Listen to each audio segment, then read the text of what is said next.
నీ కృపా బాహుళ్యమే. ఈ స్థితిలో ఉన్నానంటే నీ ప్రేమ వలనే.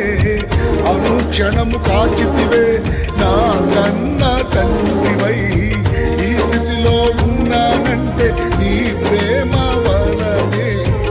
అనుక్షణము కాచితివే నా కన్న తండ్రివై. నీవే నా కాపరి యేసయ్యా, యేసయ్యా నీవే నా ఊపిరి యేసయ్యా. నీవే నా కాపరి యేసయ్యా, యేసయ్యా నీవే నా ఊపిరి యేసయ్యా. నూతన సంవత్సరం నీ దయా సంకల్పమే. అత్యున్నత కృపతో నింపెని నీ కృపా బాహుళ్యమే.